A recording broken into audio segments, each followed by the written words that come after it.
વિદ્યાર્થી મિત્રો, બીજી પ્રવૃત્તિ તરફ આગળ વધીએ. પ્રવૃત્તિ 2 તાલુકા પંચાયત અને જિલ્લા પંચાયત. વર્ણન. નીચે દર્શાવેલ હેતુની નોંધ કરો. હેતુ: ગ્રામ પંચાયત, તાલુકા પંચાયત અને જિલ્લા પંચાયત જેવા પંચાયતી માળખા વિશે જાણવું. પદ્ધતિ: તાલુકા જિલ્લા પંચાયત. પંચાયતી માળખા: ગ્રામ પંચાયત, તાલુકા પંચાયત, જિલ્લા પંચાયત. ગ્રામ પંચાયત.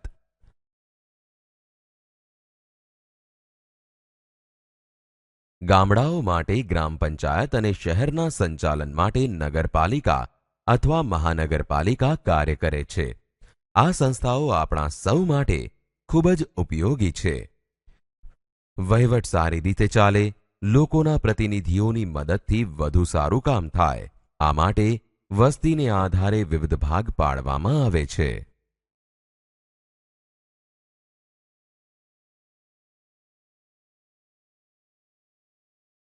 ગ્રામ પંચાયત એ ગામડાનું કે ગામડાઓનું સમૂહમાં સંચાલન કરે છે.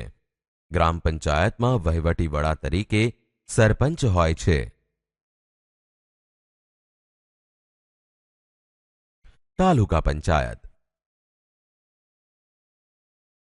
તાલુકા પંચાયતનું મુખ્ય કાર્ય ગ્રામ પંચાયતોના કાર્યો પર દેખરેખ રાખવાનું, તેને માર્ગદર્શન આપવાનું તેમજ તેના કાર્યોનું સંકલન કરવાનું છે. તાલુકા પંચાયતની સભ્ય સંખ્યા સામાન્ય રીતે 15 થી 50 હોય છે. તાલુકા પંચાયતના વડાને પ્રમુખ કહે છે. તાલુકા પંચાયતના મુખ્ય વહીવટી અધિકારી તાલુકા વિકાસ અધિકારીના નામે ઓળખાય છે.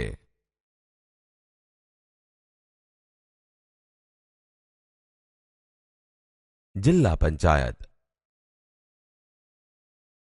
જિલ્લા પંચાયતનું મુખ્ય કાર્ય ગ્રામ પંચાયતો અને તાલુકા પંચાયતોના કામકાજ પર દેખરેખ રાખવાનું તેમજ તેમને માર્ગદર્શન આપવાનું તેમજ તેમના કાર્યોનું સંકલન કરવાનું છે.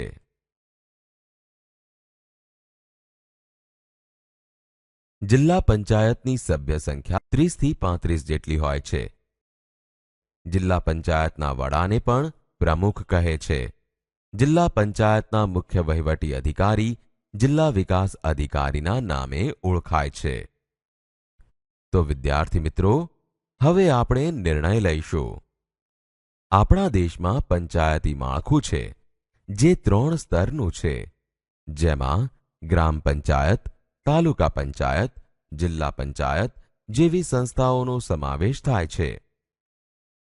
વહીવટ સારી રીતે ચાલે, લોકોના પ્રતિનિધિઓની મદદથી વધુ સારું કામ થાય, આ માટે વસ્તીને આધારે વિવિધ ભાગ પાડવામાં આવે છે.